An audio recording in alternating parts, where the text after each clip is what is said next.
Welcome back ناظرین. ہمارے ساتھ اس وقت کاش ویلفیئر ٹرسٹ کے دو ڈاکٹر صاحبان نے ہمارے اس شو کو جوائن کیا ہے. میرے ساتھ تشریف رکھتے ہیں جناب ڈاکٹر عدنان جبار صاحب. السلام علیکم سر. وعلیکم السلام. اور ان کے ساتھ تشریف رکھتی ہیں ڈاکٹر بشرا شیرازی صاحبہ. السلام علیکم. اور ان کے ساتھ ابھی ہمیں بریک میں جوائن کیا ہے مولانا عقیل انجم صاحب نے. مولانا صاحب السلام علیکم. وعلیکم السلام ورحمۃ اللہ. خیریت سے ہیں آپ؟ الحمدللہ. ناظرین, جیسا کہ ہم نے بریک سے پہلے بتایا تھا کہ جو آج کا ہمارا ٹاپک ہے وہ ضرب علی رضی اللہ تعالیٰ عنہ کے حوالے سے ہم بات کریں گے اور اس کے علاوہ اعتکاف کے فضائل پر بھی گفتگو کریں گے. لیکن یہ جو کاش ویلفیئر آرگنائزیشن ہے, ویلفیئر ٹرسٹ ہے, ان کا ایک پروجیکٹ ہے. انہوں نے ایک بیڑا اٹھایا ہے اور وہ بیڑا یہ اٹھایا ہے کہ جو خواتین ہیں ان کے جو بریسٹ کینسر کے جو ایشوز ہیں اس میں اسکین سے لے کر اور جو بھی اس سے ریلیٹڈ متعلقہ جو ڈیزیز ہیں یہ ان کے لیے ہیلپ کرتے ہیں, ان کے لیے اویئرنیس سیمینارز رکھتے ہیں اور مختلف اور خدمات یہ سر انجام دیتے ہیں. تو پہلے ذرا چل کر ان کا ایک پیکج دیکھ لیتے ہیں مختصر سا اور اس کے بعد گفتگو کا آغاز کرتے ہیں. یہ کہانی ہے فوزیہ کی, جس نے ڈاکٹر سے بروقت معائنے اور علاج کے بعد بریسٹ کینسر کو شکست دی, اور اب اس کی زندگی کا مقصد ہے دوسری عورتوں کو اس موذی مرض کی آگاہی دینا.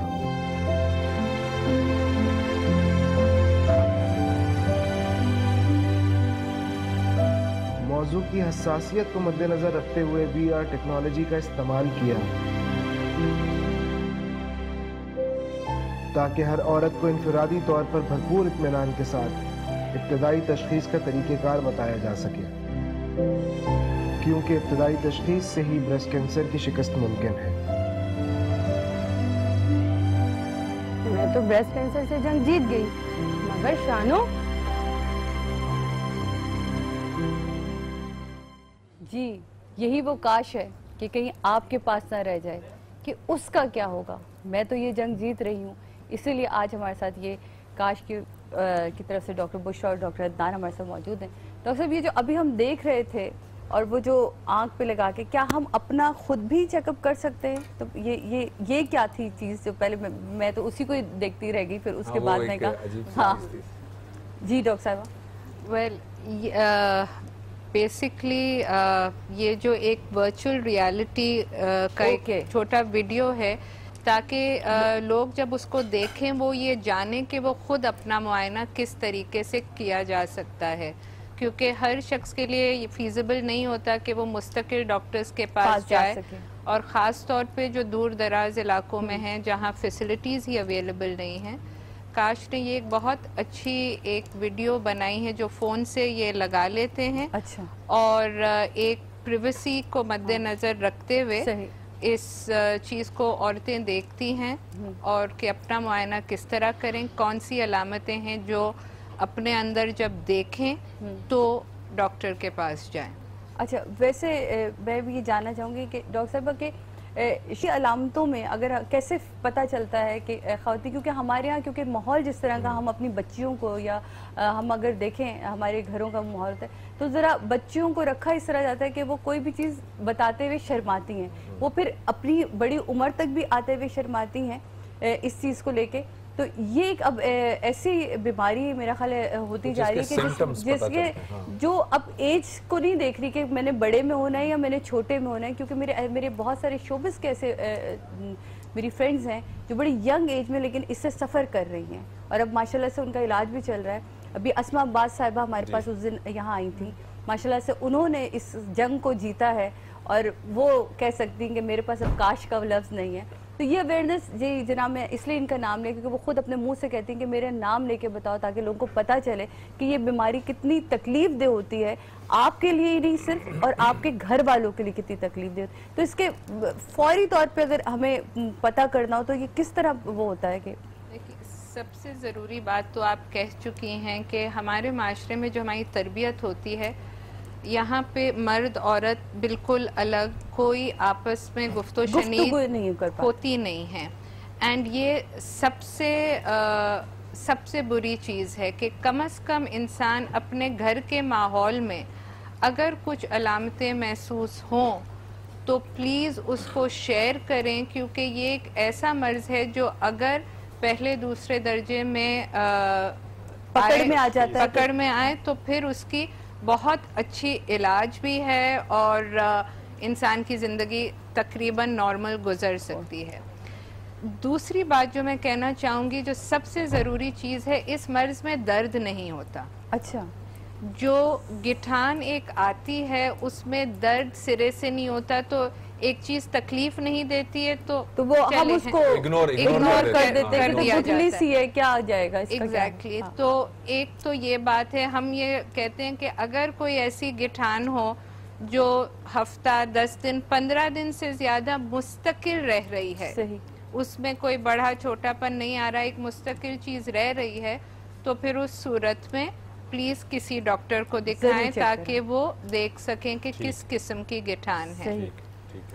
میں یہاں مولانا صاحب آپ سے بھی ایک بات کرنا چاہوں گی کہ یہ جو میں نے ابھی بات کی کہ ہمارے یہاں گفتگو کا رجحان، ڈاکٹر صاحبہ نے بھی کہا، تو آپ کو نہیں لگتا کہ اب ہمارے یہاں جو پہلے ہم کمبائنڈ فیملی سسٹم میں رہتے تھے تو بڑے بوڑھے ہوتے تھے گھر میں، امیاں، دادیاں، نانیاں، یہ سب، تو آپ اگر اپنے کسی شوہر سے یا کسی بیٹے سے نہیں کوئی بات کہہ پا رہے تو آپ اپنے کسی بزرگ سے کہتے تھے، پھر وہ ان کے تھرو وہ بات کسی بڑے تک پہنچتی تھی. تو اس میں کہیں یہ بھی فقدان ہے کہ ہمارے یہاں جو الگ رہنے کا رواج ہے اس نے بھی ان چیزوں کو بہت بڑھاوا دے دیا. جی ہاں، یہ جو حد سے زیادہ ہمارا جو پرائیویٹائزیشن فیملیز کے اندر آ گئی ہے اور ہم سب انفرادیت کا شکار ہو رہے ہیں، اس چیز نے بہت سارے معاملات، صرف یہی ایک بیماری کا مسئلہ نہیں ہے، انسانی زندگی کے اندر بہت دکھ اور سکھ ہوتے ہیں، جب ان کو شیئر کرتا ہے تو اس کے لیے آسانیاں پیدا ہوتی ہیں، دوسروں کو خوشیاں ملتی ہیں.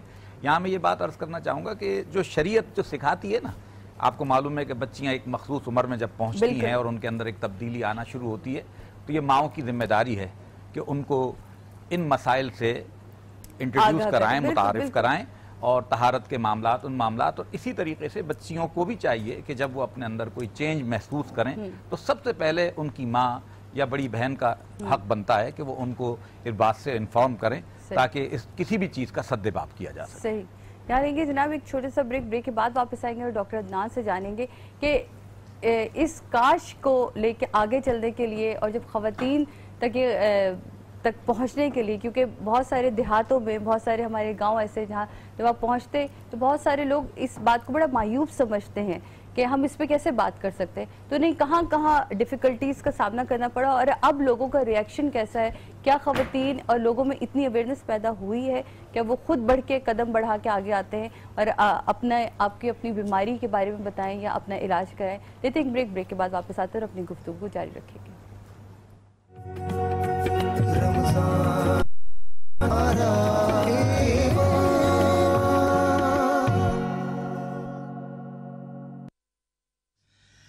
Pray in the night, pray in the day, fill your heart with the Iman. Allah has blessed us with the Ramadan that keeps us away from shaitan. This is the month when Quran was revealed by Allah and through Jibreel. Allah has blessed us with the Quran, the guidance for the jinns and every insan. Muhammad the Prophet of Allah, may peace always be upon him. Muhammad the Prophet of Allah, may peace always be upon him. He gave us glad tidings of Iftar and in Jannah the sight of Rahman. He gave us glad tidings of Iftar and in Jannah the sight of Rahman. Hey evildoer, fear Allah. Hey seeker of the truth, come out of your home. Hey evildoer, fear Allah. Hey seeker of the truth, come out of your home. Pray in the night, pray in the day, fill your heart with the Iman. Pray in the night, pray in the day. Fill your heart with the Iman. Forgive us, O Lord of the heavens and the earth. You are true, your promise is true. Forgive us, O Lord of the heavens and the earth. You are true, your promise is true. Jannah is true, Nar is true. The messengers are true, and true is Quran. Jannah is true, Nar is true. The messengers are true, and true is Quran. Allah has blessed us with the Ramadan that keeps us away from shaitan. Allah has blessed us with the Ramadan that keeps us away from shaitan. Allah has blessed us with the Ramadan that keeps us away from shaitan. Allah has blessed us with the Ramadan that keeps us away from shaitan. Hey evildoer, fear Allah. Hey seeker of the truth, come out of your home. Pray in the night, pray in the day. Fill your heart with the Iman. Allah has blessed us with the Ramadan that keeps us away from shaitan.